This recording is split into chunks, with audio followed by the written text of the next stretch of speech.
what's happening with our children. So I thought tonight that it might be helpful for us to be able to do that. And Kamal, I certainly want to thank you for doing advertising it today. And I listened from time to time that you were promoting it. So I hope that the people there in St. Vincent and those of you who are involved in terms of whether it be on the Facebook page or on the YouTube, will certainly take this opportunity to express your thoughts and your ideas as we endeavor tonight to truly explore this. And tonight, this would be the first night, of course, and we certainly will try to continue this as we go by. But for tonight, let's just focus on the family, and I really want to talk about when we talk about the family tonight. I want us to not just look at it from the standpoint of from the religious point of view, but also to look at it from a holistic standpoint, because I think that there are many other areas that do impact the family.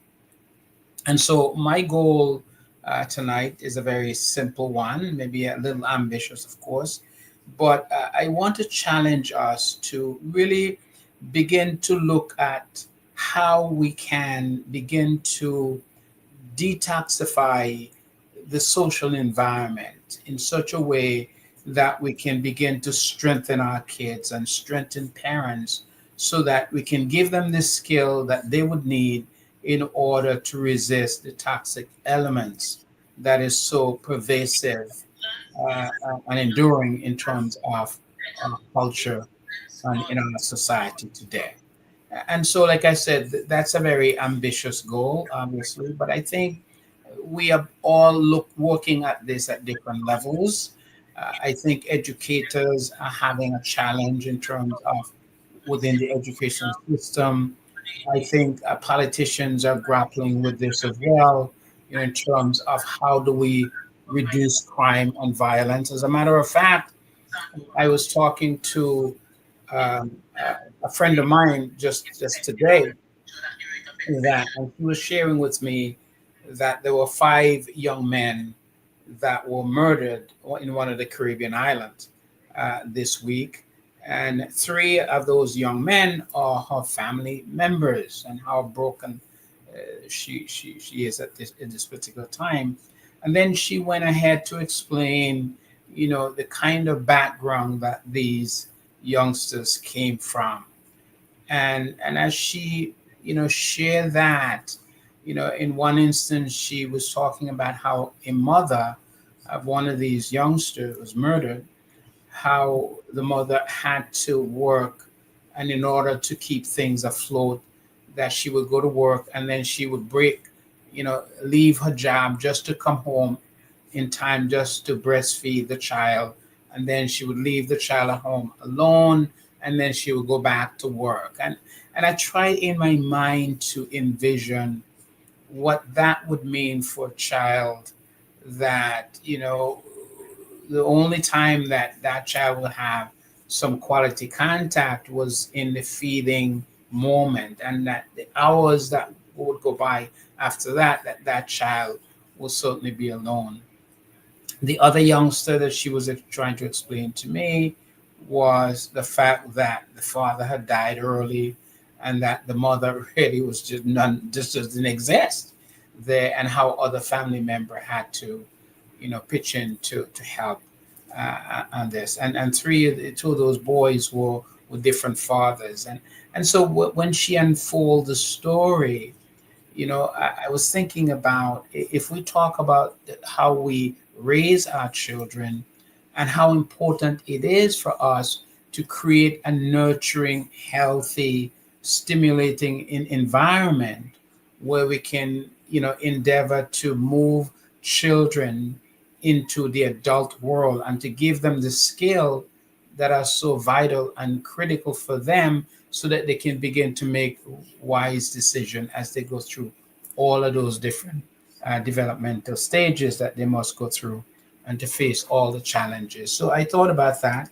And then just this week also, we had right here in Manhattan, in New York, where a gentleman actually went and murdered 5 people and then turned the gun on himself. And this is right here in the city. So when you look at all of these different, violence, and you have to understand, what exactly can we do, and what exactly is going wrong, where a person can actually go to a building where folks are working and actually execute 5 people and then turn the gun on himself. And then in the Caribbean island that I just saw, where I just talked to you about, were 5 youngsters, and these youngsters range from I think 21 to about 24. 5 of them were murdered. And of course, I would imagine that this may have to do with some gang related activities. But the point here is that we have to understand that our children are truly vulnerable, and that they are in situations that we have to begin to step back and begin to ask some tough questions. How can we reverse this process? Where are we going wrong? And what is it that we can do? And we certainly, I hear Jesus making the statement in John, such a famous statement, John chapter 19 and verse 30, when he says, at the very moment, he says, "It is finished." And of course, he was talking about the procurement of redemption, where we now can begin to live out the life that God engineered or designed us to be. And he's saying that as a result of my sacrifice, as a result of my death, parents would now be able to have the power, the wisdom, and the guidance to be able to nurture and to raise children into adults who would take them from childhood into an adult, where they can now take their rightful place in society. But when we look here, we see that this is not always the case. We see that many of our children, as a matter of fact, I just read an article where actually it was on the news, where a baby was found out in front of a neighbor's door, out in the yard, and right next door, close by, in another home, there were four people, I think, were murdered, and they're trying to connect, the fact that this infant was left on somebody's doorstep, and right down the road there, 5 people were in fact a murder. So we know that a lot of bad things happen, a lot of ugliness are happening, and of course, I don't want to be too critical, but in all of our communities, we see these elaborate buildings with signs out front that says some religious institution of some kind. And sometimes on Sundays or Saturdays, we see herds of people are going into these places with their Bibles and talking about how sweet Jesus is and how wonderful it is. But at the same time, we see what's happening in our educational system, what's happening in our middle school, what's happening in our high school, where teachers and principals and administrators are struggling every day to deal with, problem boys and problem girls. And so, on one hand, we are talking about how the efficacy of Jesus and how wonderful the gospel is and how powerful it is. My question tonight is, how can we take this power? How can we take all of this and battle it up somehow and being able to distribute it to all of these different families and to enhance the life, the quality of people, so that our children can in fact have a better opportunity in life. So that's kind of where I want us to begin to really talk about the impact that our family is having in terms of in childhood development, and what is it that we as institutions, as our governments, as religious leaders and teachers and social workers, what is it that we can collaborate together to develop effective programs? And I'm not saying that there aren't some of these programs, and certainly there are a lot of other institutions that are doing the very best that they can, to be able to develop remedial programs and and to be able to strengthen families, and they're working desperately in order to do this. All I'm saying to us tonight that maybe it's not enough, and maybe we need to have more hands on deck, and we need to have more families and more people involved, and especially within the religious community. I think we have to begin to see the mission of Christ and the gospel message. It's not just a Sunday morning message, but it's a message about transformation. It's a message about changing the quality of individual lives at all different levels. And we're talking about every aspect of our society. We have to look at our musical industries. We have to look at our political arenas. We have to look at our judicial system. We have to look at our entertainment system, our education system, how people live, the working situation, all of those things, the politics, the education, the employment, healthcare, all of these, I think, do have a significant impact on the well-being of our children. And it's not just, it's okay to say, well, we just need to have people turn to Jesus. And of course, that is true, but I think it's a lot more than that tonight. When you look at what's happening, I think we have to begin. Yes, that is true. We need to do that. But even within the religious communities themselves, you have super wealthy churches, and you have, dire poor, churches themselves, and you have highly educated, highly functioning individuals in certain local churches, and then you have on the other side of that. And so you have some of the nastiness across the board. We see nastiness in politics. We see it in homes. We see it in churches. We see it just in every aspect of our society.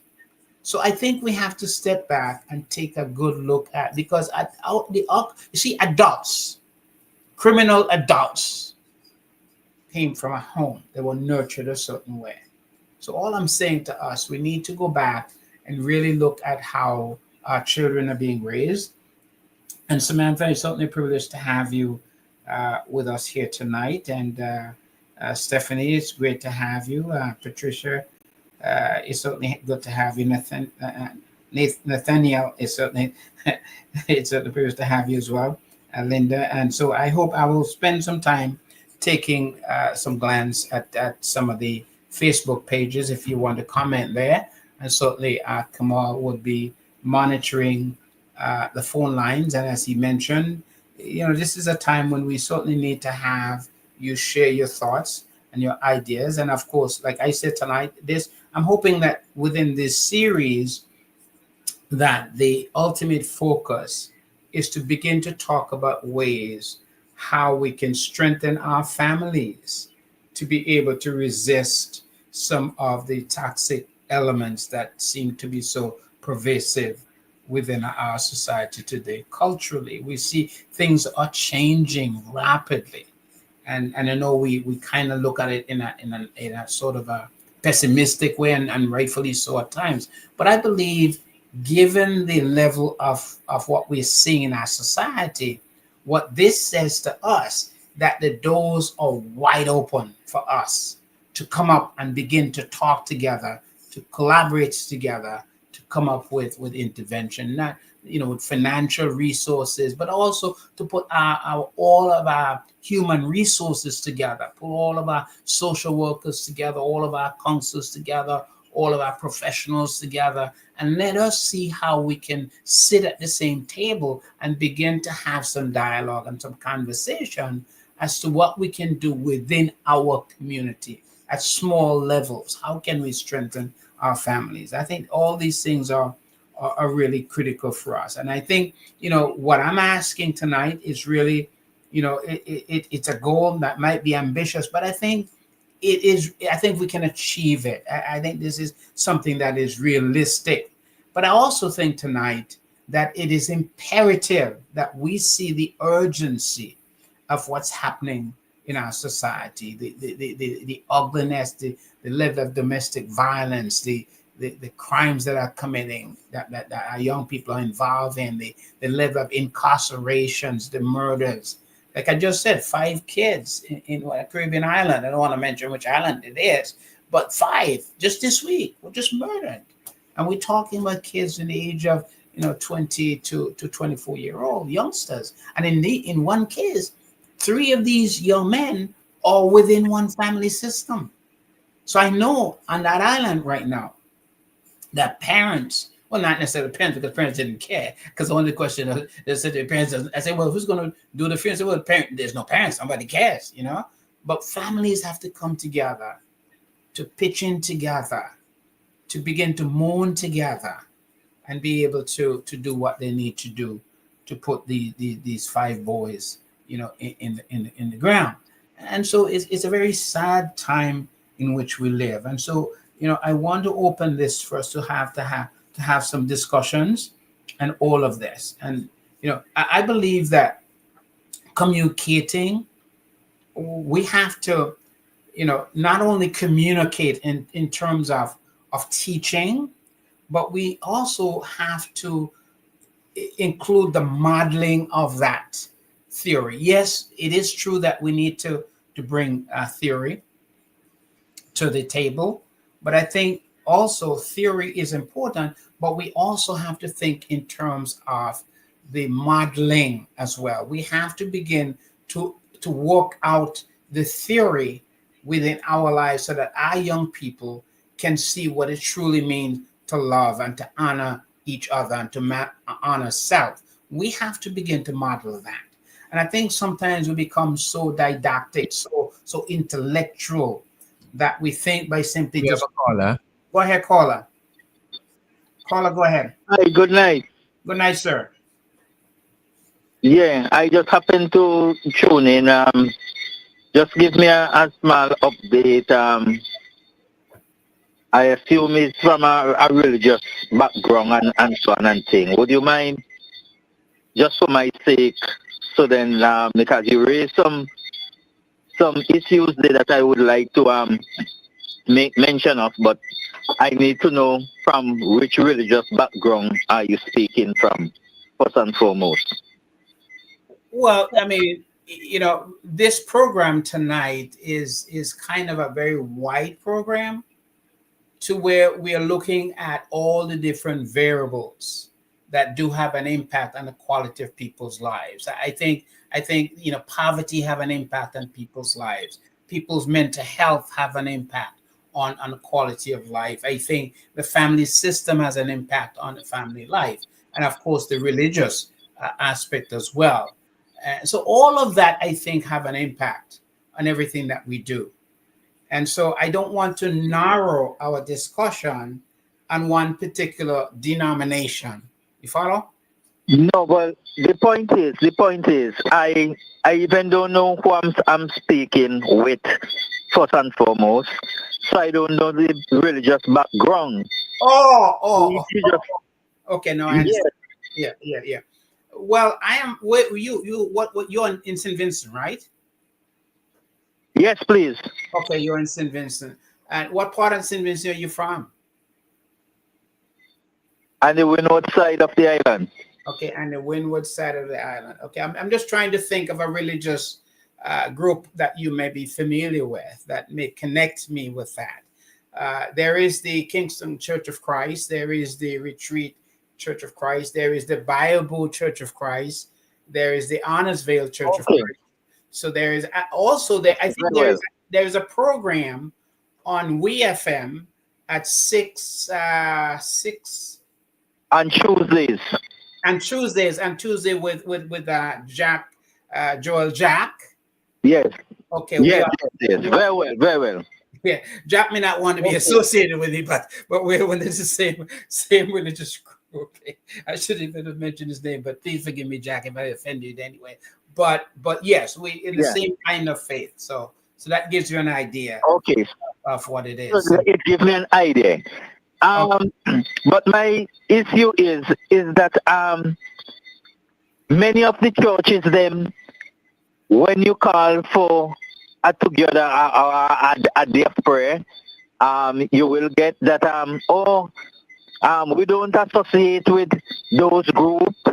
Um, so they don't turn up for prayer as a denomination, and one set of the denomination will do the prayers and so on, pray for our country, pray for our leaders and so on and things. And I have a problem with that because if we are working for the same master, we should be able to associate ourselves and affiliate with different denominations. What do you think about that? Well, the theme tonight, if you listen to what I'm trying to say here tonight, that in order to fix the problem that we have would require every hand on deck. So it means then we have to begin to pool all of our resources together.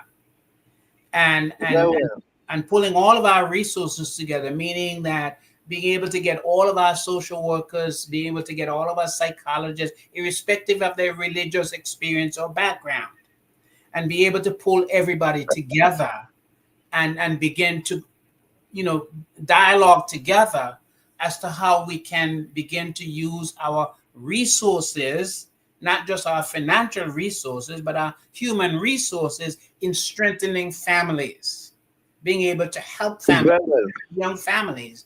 And so if that means we have to have a prayer before we go, sure, we can do that.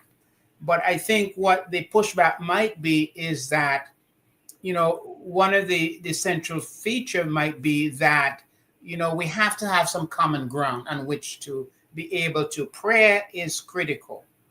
And in order for us to be able to approach God, we have to be in relationship with him. And we have to have the utmost respect for him and his will. And so you can't be expecting, if you are not following his truth, following his will, to expect to run up on him and begin to ask for something that is needed. So I think it's important. I think the pushback might be, we must make sure that we're all on the same page. We're all speaking the same thing. So I'm going to give you just a far out example. For example, I'll find it difficult if a Muslim were to say to me that we need to have a prayer for this particular family. Let's do it together. Yeah. Then the question becomes, who are we going to? Because my view is going to be that there is no way we can get to God other than through his son. And he's going to say that his son is not God, and therefore Muhammad is the way to go. So we know here that prayer is not going to go anywhere. We have a problem here. That's right. We have to first have a problem there, right? Okay. So I think we can also reason with some of the other denominations that if we are so far apart in terms, because it says we must all agree together. Remember Jesus' last prayer? And it clearly says that the world would know that you are my disciple if we can be united. And so we have to be united in our belief system as well as our behavior. But if we are not accepting that and we are not living according to the will of God, then it might be problematic. Yeah. You follow? So I think that might be the pushback. But I think sometimes when we're in a crisis, though, we still need our politicians to help us out with programs, even though they may not be religious. We still expect them to enact policies that are going to help our families. You see what I'm going with this? So in that sense, I need to. Yeah. What I think though, a lot of the churches in St. Vincent and the Grenadines are not up to date, assisting their members about political issues, about social issues. For instance, we here in St. Vincent are about to go in high gear in an election. How many of our churches and pastors will pull the members together and sensitize them Well, not who to vote for, because that will cause some problem. But sensitize them on the issue when you go to the poll. What are you looking for in a political party and so on and thing? Because Jesus ministered to the whole man, both physically and spiritually. And while we are on this earth, we have to occupy until when Jesus comes. It doesn't make sense that we are so heavenly minded that we are no earthly good. So I think many times that we caught up, everything about a person should be spiritual, and the physical thing that we should know about that are lacking. And I know many of the pastors are decline from even use the word politics in the church. What are your view on that? Well, I'm going to just comment and then move on from here. But I believe that equality is a political concept. In other words, for you and I to be able to enjoy our freedom and to have some reasonable sense of equality, you need a political system to ensure that. Otherwise, I will be driving on the street at 200 miles an hour. You follow? And run people over. Yeah. So you need a system, a political system, to ensure that you can have your rights. You have no rights if you don't have a political system. Even where you live, someone could come and just, take you home and do whatever they want to do. So you need, in order to exercise that freedom, that free will, you need a political system in order to do that. And so what we do is try to make the best judgment or choice in the selection of people that we feel are going to advance our best interests. And hence, that's why we have to go out and make decisions. What government will be able to develop help us out in terms of ensuring that the policies that they put will enhance the educational system, to allocate enough money to ensure that kids that are suffering with special ed needs and difficulties, to ensure that those kids aren't going to left behind.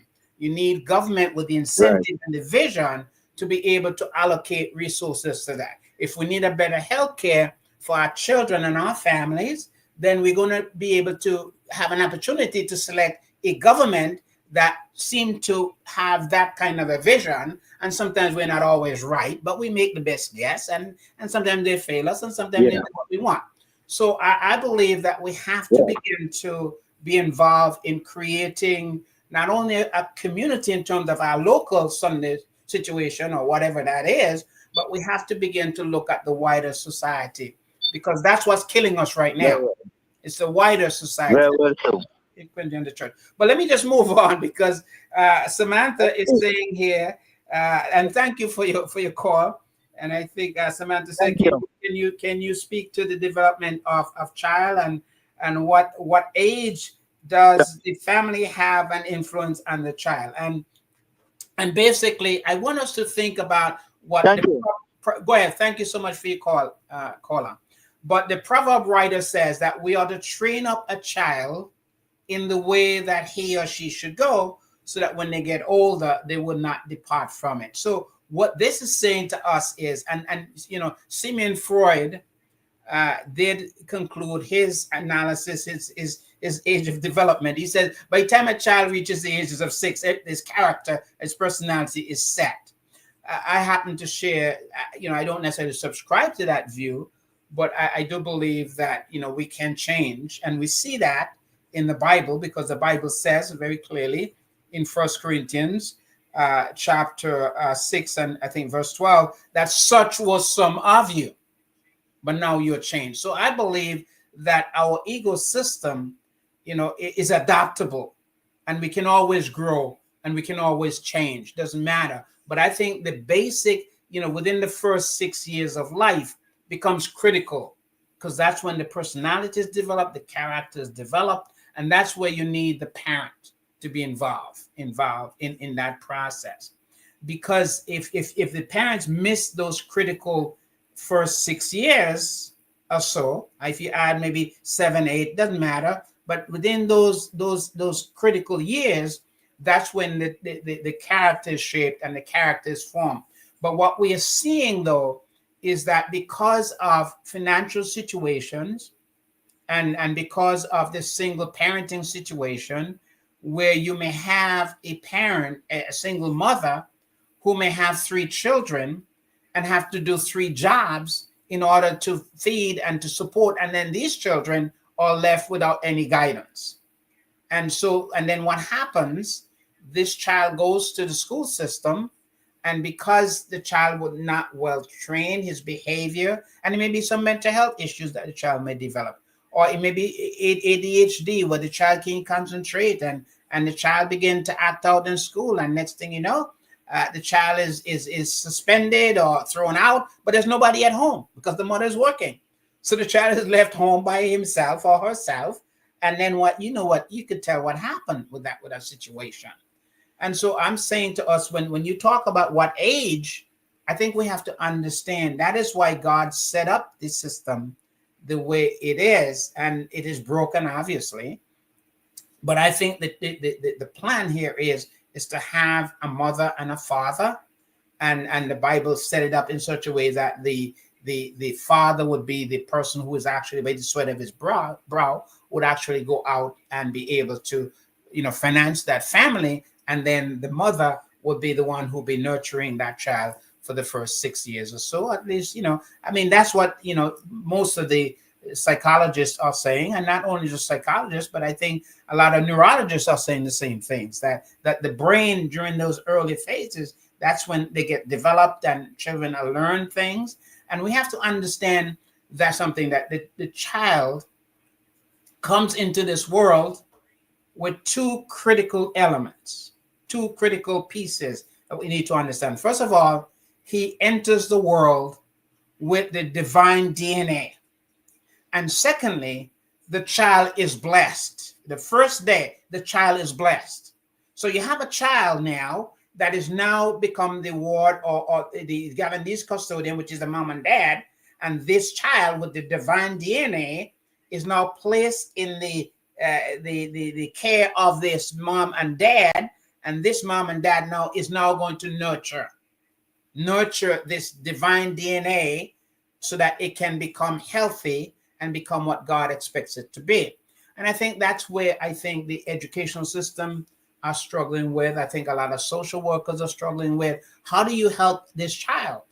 And I think it was Patrick Moynihan who once said, look, you can take a child and you send him to school, and you can give him all of the food, you can give him all of the education, but if that child is going home to a home where there is abuse and there's neglect and there's ugliness and domestic violence, he's saying that the education becomes useless, because the home itself becomes the educational system.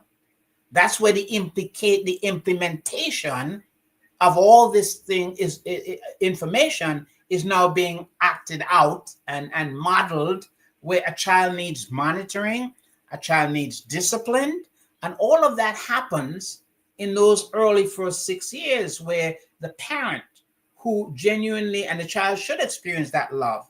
And I said, if the home isn't, no matter how much the school is doing, it still will not work, simply because the child needs this part to be involved as well. Let me just review and make sure that I'm not missing any of any comments here at all. And certainly I'll have someone viewing from Trinidad, Reed from Jamaica. So they're privileged to have you with us here tonight. And let me make sure that, and Kamal, you can let me know if there's any comments that we need to have. But let me just talk about some of the overall issues that I really need to mention, so that we can understand that. First of all, I need to say very clearly what we need to understand, have a clear, what is it that our children need? What are the needs of a child? You take from the first day of life, on to, say at least up to about 7 to 8 years. What is it that this child would need? And I think first of all, this child needs stability. You need a home where this child can be at peace, where mom and dad aren't fighting and cursing and the radio's blasting and things are breaking and the police is coming to the home. And I mean, you can't have that kind of a situation. You can't have a home where a child is being physically abused and neglected. A child is hungry. The child is wet and people are too busy to change the diaper. And the child sits there forever. We can't have that. The child needs a stable environment. The child needs to feel secure. As a matter of fact, most anxiety disorders start early in those formative years, where children begin to develop a sense of anxiety and panic disorder in those early phases. And so we have to begin to understand how important it is and I know that, parents, some mothers pride themselves, that they want to work and they want to do this and this is a woman's world. But I'm telling you something, that there's a huge trade-off here. And the trade-off is that those children, when you think that you have enough money and you can now send your child to a daycare center where you're going to make money so you can have a bigger house and drive a better car, there is a tremendous trade-off because somebody else is now raising that child. It is they're shaping that personality of that child. And so we have to begin to understand, once you move away from that divine arrangement, that there are severe consequences out of that. And sometimes we don't notice it because these children are young, and especially before they go to, but as a matter of fact, in a lot of kindergarten teachers will tell you that this kid, he's a devil, she's a little devil, and they can almost see it. You follow? And so what we are seeing early, but in some instances, there aren't any real remedial program for kids that are struggling early. You don't have that. And part of that might be because there aren't enough financial resources to go around. That's why I always say to people, if you're going to have a kid that is, going to have a disability of any kind, you need to be either in California or you need to be in New York, because those are the two most generous states, and and they are democratic states, obviously. And so, but they really put a lot of money into helping families in terms of children with disabilities, in terms of our school system. But there are some other islands that they don't have the financial resources to develop cutting edge, special ed programs. And therefore teachers are struggling with that. And so we have these little makeshift that we do. And part of the makeshift is suspension. You get rid of these kids. But you have to ask yourself, when you suspend a child, what is this child doing at home? I used to, when I worked in the middle school, we had a principal, and he would say, no, we will not do any suspension. You are going to come in my office and you're going to stay there all day. I don't care what you do. You're not going to go home. Because you see, there's nobody at home. And this principal had a holistic approach to things. If you're going to mess up, there'll be no suspension. You're going to come to my office. The teachers are going to bring your homework there, and you're going to sit there all day. You're going to have your lunch in my office, and you're going to do whatever you need to do. That was his philosophy, because he understood that in many of these homes, there are no parents. So sending a child home can be a problem. And so that's why maybe in St. Vincent, you may notice a lot of our young people that are suspended, they're out in the street, they're wherever they're doing, getting into trouble. But that might be because they don't have enough financial resources available to be able to cater for all of these kids. Because a lot of these disabled kids, you can't have them in a classroom with 45 kids, especially if they have ADHD and some of those other, pragmatic issues, kids who are on the spectrum. You're going to have small classrooms. Not only have small classrooms, but you're going to have, teachers' aides, and sometimes a student may need an adult sitting right next to them, and they don't have the financial resources. And I worked, for over 27 years in special ed, and we're talking about classroom with 6 kids, with probably 8 adults in that classroom. a teacher, a teacher's aide, and each child has his own individual aide in that classroom. And then that child has a social worker and it receives counseling. There's a psychologist that they see every day. I mean, so we're talking about the difference in terms. So when people say to me, poverty it doesn't matter. I don't know what they're talking about. Okay. Because it does take money, a lot of money, to be able to move a child with that level of disability to be able to provide the remedial services so that they can become a productive citizen and still be able to have their education and be able to graduate with their peers and receive a degree. It takes a lot to do that. So money is involved, but a lot of our parents don't have the resources.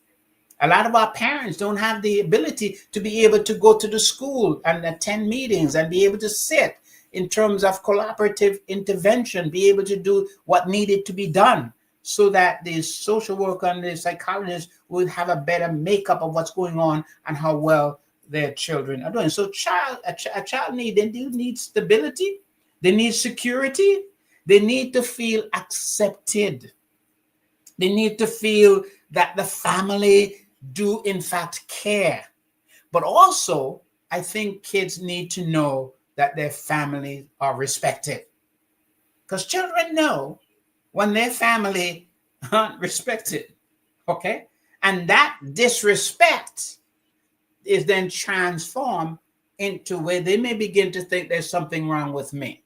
And that's one of the downside, I think, with a lot of African kids, where racism, that's part of the impact that children have when they begin to feel that because of their color, then they must be inferior.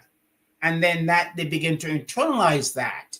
And sometimes even they get it from their parents, where the parents begin to reflect that in terms of the arguments that they're having on the phone and stuff that's going on with them. And so children begin to internalize all of those things. And one of the things that we'll be looking at, maybe not tonight, but it's the impact of mental illness on children. Because the parent who's had the mental illness, children experience it and they live the mental illness as well. And that certainly have a tremendous impact. So children need a community where they can be nurtured, where they can grow, and it takes an adult, a caring adult, to create that environment, but not only to create it in terms of make the safety, but being able to model that. And I think that's where we can rely on our social workers, our psychologists, and our counselors to be able to provide parenting skills classes to our parents, especially our young parents who are struggling with. I have a couple right now who she's taking a whole, because her daughter has had a baby, and so she said, "No, I got to be there because this is the first child." And I know she's going to be struggling. So I'm going to be there because I want to help out. But not all of our children, our young couples have those kinds of resources. And so we have to, and that's where as a church, we have to begin to go beyond that Sunday morning experience and to create programs where we can now, it says Jesus grew in every which aspect. And, we don't stop to think about this, that Jesus had a mother and he had that Joseph, who seemed to have been a righteous man and created an environment so that this young boy can grow up. And so many of our young men don't have a mom and a dad. And if they they may have a mom, but the mom is so busy that mom is not available. And so our children need access. They need access to basic resources as well. I believe that they need adequate health care. I believe that our children need clean drinking water. They need a place to sleep at night. They need a place where they can concentrate and do their homework. They need light that they can see. They need to feel, and if they know that that's not there, but the other classroom friends have all of those things, that I think have an impact on how the child begin to internalize about how he feels about himself. So I'm saying to us, we have, as a family, in a religious community, we have to be concerned enough to ensure that all of our members are well being cared for. I was speaking just this evening to a member of another denomination and Jehovah's Witness actually, and we were commenting how a lot of the other denominations that they will start a building and it may take them 10 years to get the roof on that building, and how when the Jehovah's Witness, when they decide to build a building in a location, everybody come from all over, even England, over the world, come together that day, and the building is up in a week. I mean, they know how to work because they see themselves as a community, as members, and they do things together, all of their resources together. So I said to him, there's a book that they have that I want. He said, no, it's all free. Just go to this website. Everything we do is free. You don't have to pay for it, because they are serious in what they do. And so I'm saying to us, we, in this Christian world, we have to go beyond just talking about it and preaching about it. We have to create programs that are going to make a difference in the lives of people. People are suffering. A lot of our children are suffering. There are many of our children that are suffering, and some of the wounds you can't see. There's not like they have bandage on that you can see, but the internal assault that they receive every day on their personal sense of identity of who they are as a person, the level of shame that they feel and they carry every day has a tremendous impact. And so that is why a lot of our young people, the suicidal rate is increasing among our young people, because of that internal wound that they carry, that pain that they carry within themselves. And that, of course, the perpetrator of all of that, maybe a mom who is on crack and cocaine, or a dad who is drunk every weekend and coming home and acting like a fool in the house. To a lot of our children, those experiences are near-death experiences. Some kids just go and they go into their bed and just pretend they don't hear anything. They go into fantasy land.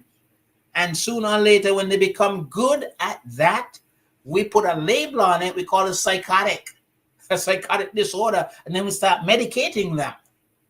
And that's what it is. A lot of our children, that's the kind of experience that they're having. And so we need to begin to be aware of what, in terms of identifying. Yes, they may need to memorize some Bible verses. They may need to do all of these things. But there are concrete services that our children need. I think it was one of those psychologists, I can't even remember his name right now, that says, once these basic needs are met, so there's hunger and some of these basic needs, then once those needs are met, then people begin to work on the aspirations and their self-esteem. And Maslow, I think it is, that made that statement, and he was correct. We have to begin to feed, and you can talk about the Bible all you want, and the person is hungry. We've got to begin to take care of that. If a family is struggling with cancer or dialysis or kidney failure, whatever, all of that's going to have a tremendous impact on the family. The financial resources that is happening, and the children in those families are going to be struggling. And so as a Christian community, we have to begin to identify what the mission is when Jesus commands us to go and make disciples. So I'm saying to us, though, in our society, that there are some substitute needs. When we substitute those needs that we're talking about in terms of empathy and stability, and once we substitute those, what we find is a toxic environment. And what we see in those are the level of violence. Because if you don't have it on one end, you substitute something else. And that something else becomes violence, nastiness, insecurity, isolation, poverty. All of these are substitutes for what is missing. And so when I talk to you about those 5 young men that were killed on that island this week, we're talking about something that's missing in them, that they got involved in some other way of life in order to fill something that was lacking in their life. That man who went this week into Manhattan, into that office building, and killed 5 people and then turned the gun on himself, there was something missing in his life. And so, we can't dissect all of that, but I'm saying that's not normal behavior, that there is something inherently wrong. And that's what we're seeing in our society today. And we certainly need, once you substitute in our children, if they don't get these basic needs that they have, there are going to be substitutes. That is why you have the crack epidemic. It becomes a substitute in order to heal the pain and the wound that people feel, except it doesn't work. It only further enslaves them and get them into more trouble. Obesity, all of this that we see happening in our society. Most of our kids these days, and many of our young men, they drop the 9th grade. And the reason that they drop out of the 9th grade is because the law in the United States, that is in New York, they won't allow you to drop out of school in the 8th grade because the parents are the ones going to be held responsible. And they're going to draw those to family court. But once the child reaches 9, in the 9th grade, then the parents, he's now free to come. And in some instances, the school is happy that he's no longer coming because he was a nightmare in the middle school. He was a nightmare in elementary. He was a nightmare in the middle school. Now he gets to the 9th grade and they're so happy he's not here anymore. But where does he go? He's in the community, packing drugs, selling drugs, packing a gun. So he's either going to wind up in the cemetery or he's going to wind up in the prison. Either way. But he's not going to last very long.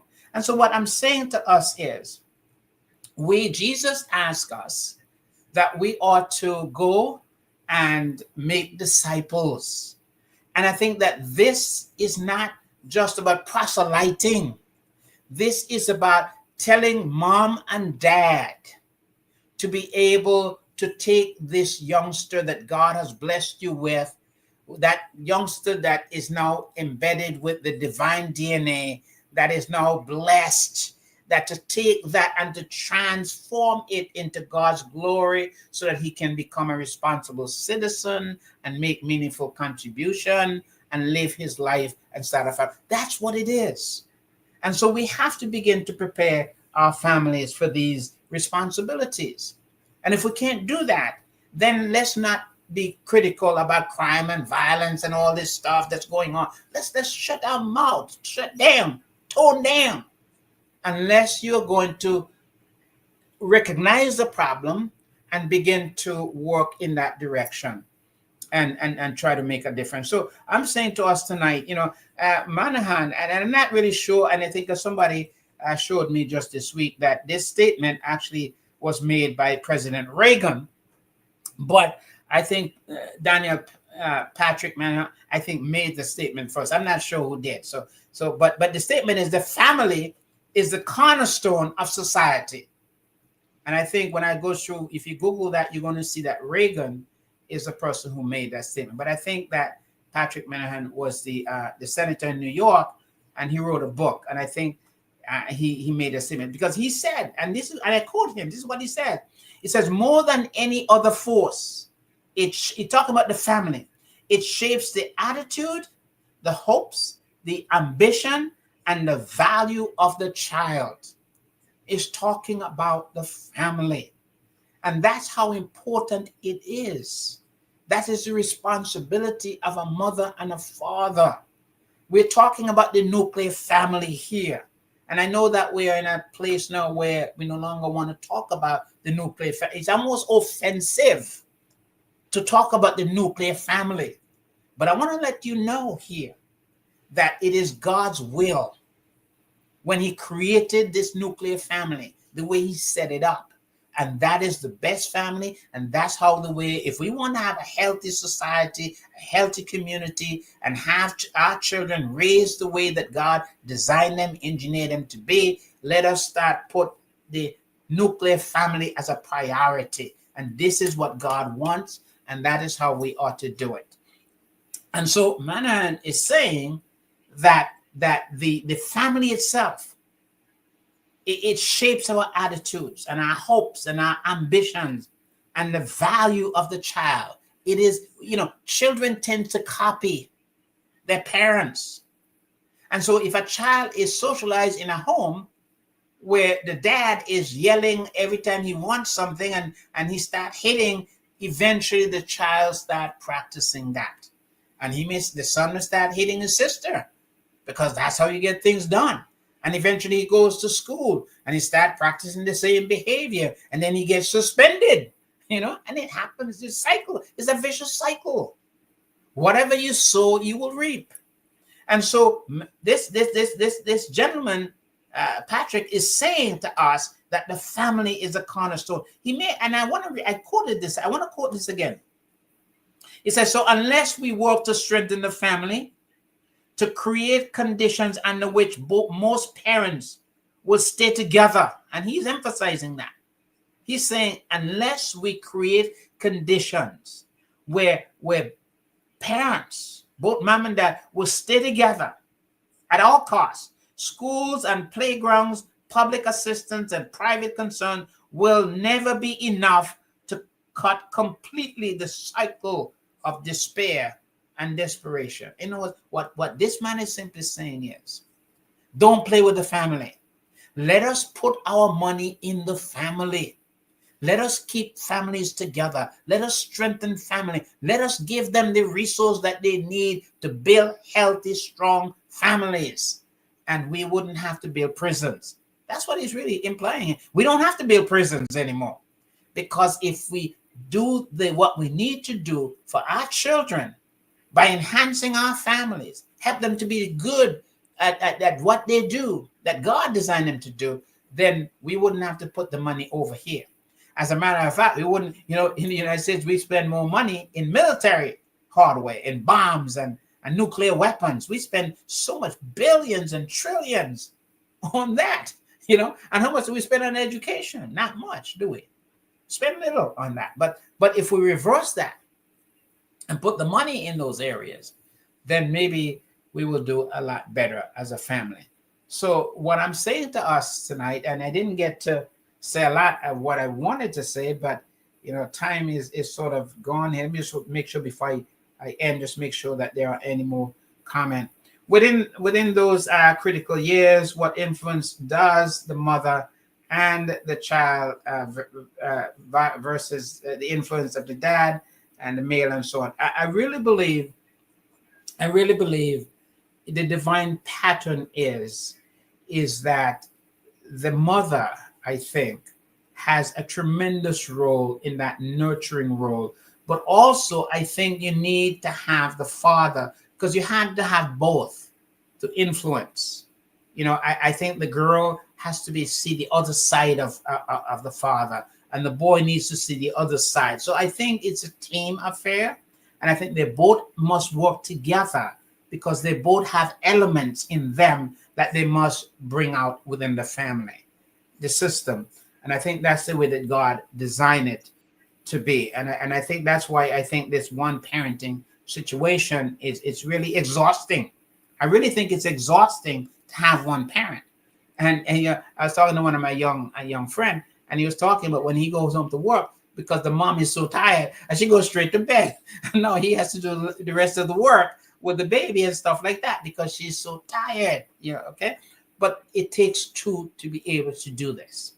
And now I noticed that in our system, that most of the grandmothers now are becoming, taking over the role, and they now become the babysitters, and that can be quite exhausting as well. Although the grandmothers enjoy that because it's the second time around and so on, and they enjoy that. But I think the family system, it's what I think that's truly important. I hope I did answer your question. I'm not sure if I did. What are the specific characteristics? And we will get to some of the specific characteristics as we go through this series. But I just wanted to sort of, lay some introductory kinds of things and make some statements. But we'll get more detail as we begin to really talk about that. But what I'm saying to us tonight, that children carry around scars that happen in the home that will live forever, and it becomes a serious problem. And a lot of our mental health problems that we witness today really have its roots. And so we have to begin to do that. And so we have to begin to work together as religious organization. And I think, it's easy for preachers sometimes to point fingers at politicians, but at the same time, their buildings are locked up and they don't use it for anything. But I think we have to begin to work together as a people and begin to make decisions that are going to be in the best interest of our children. And I think the caller who mentioned earlier, he was talking about, who in terms of election time, what do we do in those times? And I think as Christians, we can't back off. We have to begin to evaluate the politician and see what is it that they are bringing to the table that are going to enrich our families in terms of education, in terms of healthcare, in terms of, law enforcement. What is it that they're bringing to the table that we can say, okay, reasonable, I'm going to trust you in delivering these kinds of things? Because if we don't make those decisions, they are going to make decisions. Somebody will. You can't have, remember I said earlier, you can't have equality. You can't exercise your freedom unless you have a political, because it's a political concept. It's all a political concept. And you're going to have, government to be able to ensure that you can enjoy your freedom and to live at peace. And so all of that is important. So I truly want to thank you all tonight, and I will continue this program. And I hope that, I haven't offended. I hope I haven't offended any of you. And I truly apologize for Jack. I should not have used his name, but it just so happened. It was easy for me to do, and I did. But I apologize to him if I did offend him in any way. Let me make sure. I want to thank all of you for tuning in. And come on, I want to thank you for your patience, not cutting me off. Actually, it's about 5 minutes. So you're generous tonight. Yeah. So, Well, I'm always a generous guy.